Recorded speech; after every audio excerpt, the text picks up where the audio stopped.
வணக்கம். இன்றைக்கி நம்ம மோர் எப்படி செய்கிறது குடிக்கிறதுக்குன்னு பண்ண போகிறோம். எப்படிங்க என்னம்மா பண்ணியிருக்கீங்க இப்போ நீங்கள்? பச்சை மிளகாவும் இஞ்சியும் மிக்சியில் போட்டு அடிச்சிருக்கேன். பச்சை மிளகாவும் இஞ்சியும் எல்லாம் ஒரு பீஸுங்களா?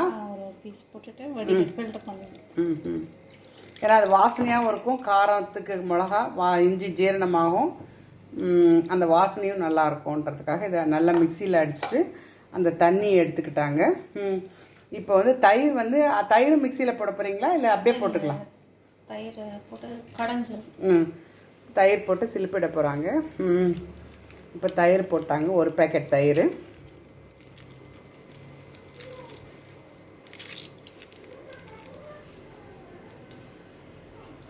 இது 1/2 லிட்டர் தயிர் போட்டிருக்காங்க இப்போது அதுக்கு மிக்ஸ் பண்ணுறதுக்கு. இப்போ தயிரை சிலிப்ப போகிறாங்க. இது மாதிரி பண்ணும்போது மிக்சியில் அடித்தா மாதிரி நல்லா தின்னாகிடும். தயிர் திக்னஸ் அப்படியே இதுவாகிடும். இப்போ பார்த்தீங்கன்னா அதே சமயம் நம்ம அந்த காரம் போட்டதும் மிக்ஸ் ஆகிடும் நல்லா. சாச்சி பிடிக்கட்டுங்களா? இப்படியே இருக்குமா?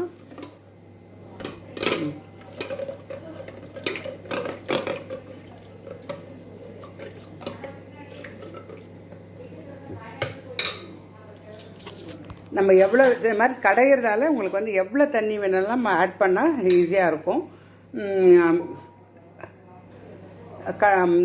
தயிராக போட்டு அப்படியே பண்ணால் திக்காக இருக்கும். இந்த மாதிரி சிலுப்பம் போட்டு ஈவனாக இதுவாகிடும் மிக்சியில் அடித்தா மாதிரி.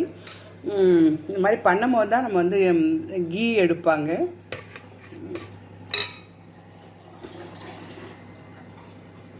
இப்போ இதில் தண்ணி நம்ம ஆட் பண்ண போகிறோம். எத்தனை பேர் இருக்கோமோ நம்ம அதுக்கேற்ற மாதிரி ஆட் பண்ணிக்கலாம். தண்ணியாக வேணும்னா திக்காக வேணும்னாலும் அதுக்கேற்ற மாதிரி போட்டுக்கலாம். அது அந்த பாத்திரத்தை கழுவுன மாதிரியாகவும் தண்ணி நம்ம ஆட் பண்ண மாதிரி ஆகிடும். இன்றைக்கி எத்தனை பேருக்கு செய்கிறீங்க நீங்கள்? 8 பேருக்கு செய்கிறீங்களா? இப்போ உப்பு சேர்க்க போகிறாங்க. இந்து உப்புங்களா? ஆமாம்.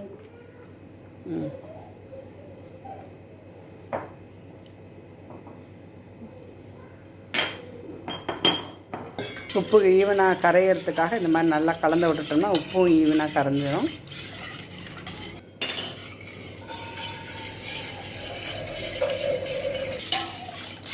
இப்போ டம்ளரில் போட போகிறாங்க.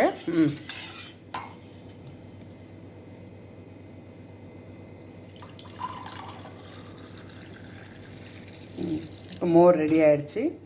ரொம்ப நன்றிங்க நீங்கள் மோர் செஞ்சு காமிச்சதுக்கு.